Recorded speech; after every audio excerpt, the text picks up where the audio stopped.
नमस्कार साथियों, आज की वीडियो में हम बात करेंगे खेत की मिट्टी की जो ताकत है उसको हम कैसे बढ़ा सकते हैं। जैसे कि हम देख रहे हैं कि लगातार हम रासायनिक खाद उर्वरकों का प्रयोग अपने खेतों में कर रहे हैं, जिससे कि हमारी खेत की मिट्टी का जो पीएच है वो बढ़ रहा है, इलेक्ट्रिक कनेक्टिविटी ईसी डिस्टर्ब हो रही है, ऑर्गेनिक कार्बन जो बहुत ही महत्वपूर्ण टॉपिक है और खेत की मिट्टी में ऑर्गेनिक कार्बन रहना बहुत ज्यादा जरूरी है, वो निरंतर कमता जा रहा है और जिसके कारण हमारी फसलों में जो समस्याएं आ रही हैं वो काफी ज्यादा आ रही हैं। उत्पादन निरंतर घटता जा रहा है, लागत बढ़ रही है। तो आज की वीडियो में मैं आपको बताऊंगा कि इन सारी समस्याओं का हल हमें कैसे करना है,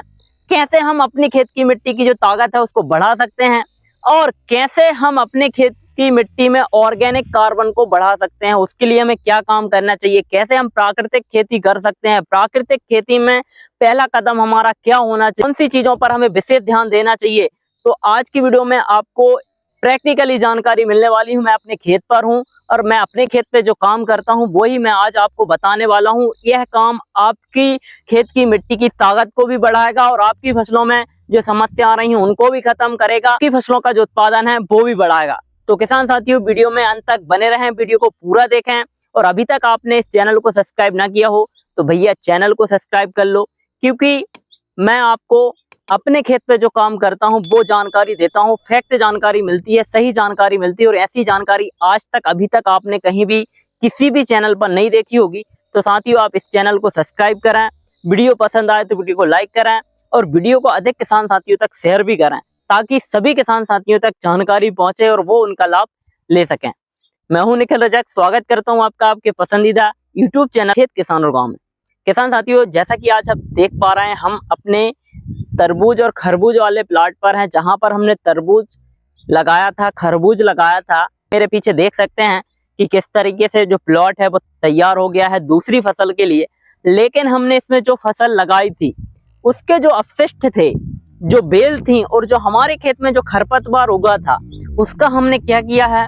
और उसके करने से हमें क्या बेनिफिट होने वाला है, और हम पिछले 3 सालों से यही अपने खेतों पे करते हैं। सबसे पहला काम हमें अपने खेत पे जो करना है, जो हमारी खेत की मिट्टी की ताकत को बढ़ाएगा, हमारी खेत की मिट्टी में कार्बन को बढ़ाएगा, पीएच को ठीक करेगा और हम प्राकृतिक खेती करेंगे, तो यह काफी ज्यादा जरूरी है कि हम अपनी फसल के जो अपशिष्ट हैं उसको हम खेत में क्यों मिलाएं। तो इस पर हम आज चर्चा करेंगे। तो सबसे पहले मैं आपको बता दूं कि इस प्लॉट पर मैंने तरबूज की क्रॉप ली थी और खरबूज की क्रॉप थी, कुछ खीरा था, जिसका मैंने पिछले कुछ वीडियो में आपको जानकारी दी कि मेरा खीरा किस तरीके से चला, किस तरीके से खरबूज निकला, किस तरीके से तरबूज निकला। तो किसान साथियों, जब यह फील्ड तैयार हुई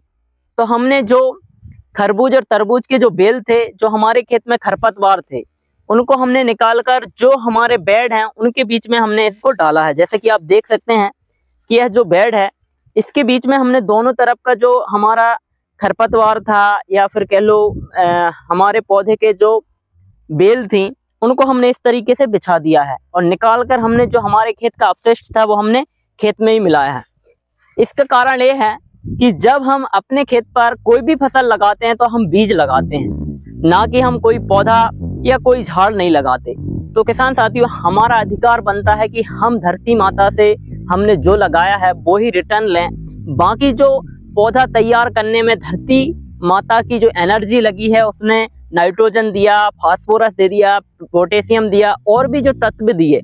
तो वो खेत की धरोहर है, हमारी खेत की मिट्टी की धरोहर है और हम उसको अपने खेत में ही मिलाएं, जिससे कि हमारी खेत की मिट्टी में इन सारे पोषक तत्वों की पूर्ति रहे। और जब हम यह अपशिष्ट पदार्थ अपने खेत पर मिलाते हैं तो उसके बेनिफिट्स की बात करें, फायदे की बात करें तो ये होता है, सबसे पहला फायदा होता है कि हमारी खेत की मिट्टी में ऑर्गेनिक कार्बन को बढ़ाने के लिए सबसे अच्छा तरीका है, यदि हम ऐसे ही अपने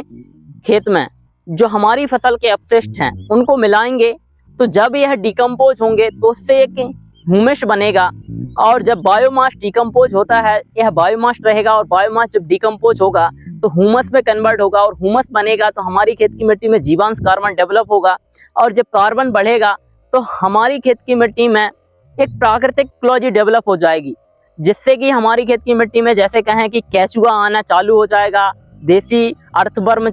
आएगा। उससे हमें यह बेनिफिट होगा कि हमारी खेत की मिट्टी हार्ड जो है वो टूटेगी, पानी पकड़ने की क्षमता हमारी खेत की मिट्टी में हो जाएगी, पानी लीचिंग होगा, नीचे तक पानी बैठेगा, जिससे कि हमारे खेत का जो जल स्तर है वो ऊपर आएगा। जब हम अपशिष्ट पदार्थ अपने खेत में मिलाते हैं तो यह हमारी फसलों को पोषण देने का काम भी करेगा, क्योंकि इस पौधे में वो सारे पोषक तत्व होते हैं जो हम अपने फसल में देते हैं और जो प्लांट्स मिट्टी से लेता है या फिर जो बैक्टीरिया हमारे प्लांट्स तक पहुंचाने का काम करते हैं। तो ऐसे पोषक तत्वों की पूर्ति हमारी खेत की मिट्टी में होती है। इससे हमें अपनी दूसरी जो फसल आती है उसमें कम पोषक तत्व देने पड़ते हैं। हमारी जो फसल है वो शुरुआत से स्टार्टिंग से ग्रोथ में आ जाती है, उसमें फ्लावरिंग फ्रूटिंग की जो बात करें वो ज्यादा होती है, रोग प्रतिरोधक क्षमता ज्यादा हो जाती है और हमारी फसलों में हमें रोग कीट का अटैक जो है वो कम देखने को मिलता है। तो यह सारे फायदे अपशिष्ट प्रबंधन के हैं। आज हम देख रहे हैं कि लगातार हम अपने खेतों पर ऑर्गेनिक कार्बन को बढ़ाने के लिए कोई काम नहीं कर रहे हैं, कोई हम ग्रीन मैन्यूअर नहीं मिला रहे हैं, कोई हम गोबर की खाद नहीं डाल रहे हैं, हम लगातार रासायनिक खाद urea DAP potash super SSP जो है सिंगल सुपर फास्फेट इनका यूज कर रहे हैं। तो उससे हमारी खेत की मिट्टी का जो स्ट्रक्चर है वो डिस्टर्ब हो रहा है। जो इन खादों में फिलर मटेरियल होता है उससे हमारी खेत की मिट्टी में बॉन्ड्स बनते हैं, जिससे कि आज हम देख रहे हैं कि हमारी खेत की मिट्टी हार्ड होती जा रही है। और इस हार्डपन के चलते हुए हमें बड़े बड़े ट्रैक्टरों का प्रयोग अपने खेतों में करना पड़ रहा है जुताई के लिए। तो किसान साथियों, हमें अपनी दिशा को बदलना पड़ेगा। हम अपने खेत से जो फसल ले रहे हैं उसके अपशिष्ट को हम अपने खेत में मिलाना चालू करेंगे तो उससे हमें काफी ज्यादा बेनिफिट मिलेगा, हमारा ऑर्गेनिक कार्बन बढ़ जाएगा और हमें आगे चल के अपनी फसलों में रासायनिक खादों की जो जरूरत है वो बहुत कम पड़ जाएगी। और जैसे जैसे हम रासायनिक खाद को कम करेंगे, अपशिष्ट पदार्थों को मिलाएंगे, तो हम प्राकृतिक खेती करके विषमुक्त खेती करके अपनी खेत की मिट्टी को रसायन मुक्त करके अपने स्वास्थ्य को भी ठीक करेंगे और जो अनाज हम मार्केट तक पहुंचाएंगे वो शुद्ध अनाज पहुंचाएंगे, जिससे कि हमारी मानव समाज को, मानव जाति को जो रोगों का सामना करना पड़ रहा है, बड़े बड़े रोग आज हम देख रहे हैं कि छोटे से लेकर बड़े लोगों तक बड़ी बड़ी बीमारियां होने लगी हैं। कैंसर की बीमारी हो, अटैक की बीमारी हो या बहुत सी जो बीमारियां चल रही हैं आजकल, यह सब हमारे खान पान से है। तो किसान साथियों, हमें यह काम अपने खेत पर जरूर करना है। इसमें कोई हमारा कॉस्ट नहीं है, इसमें हमारा कोई ज्यादा एफर्ट्स नहीं है, क्योंकि हम जो फसल लगाते हैं उसके अपशिष्ट को हम वहीं पर रख दें या हम उस जगह पर उसको डाल दें और हम रोटावेटर चला के भी हम उसको मिला सकते हैं। जैसे कि मैंने ये मिलाया है, तो जैसे ही हल्की बारिश होगी इसके ऊपर से मैं इसमें सजीव जल का और जीवाणु जल का स्प्रे कर दूंगा, जिससे कि यह जो अपशिष्ट पदार्थ हैं, जो हमारी खेत में जो बायोमास है, यह डिकम्पोज होगा और जब यह डिकम्पोज होने की प्रक्रिया चालू होगी तो खेती की मिट्टी में वो सभी मित्र बैक्टीरिया माइक्रोब्स आना चालू हो जाएंगे, उनका एनवायरनमेंट सेट हो जाएगा और हमें अपने खेतों पर बहुत कम काम करने पड़ेंगे। तो किसान साथियों, यह काम हमें अपने खेतों पर जरूर करना है और ऐसी ही इम्पोर्टेंट जानकारी के लिए, ऐसी ही इम्पोर्टेंट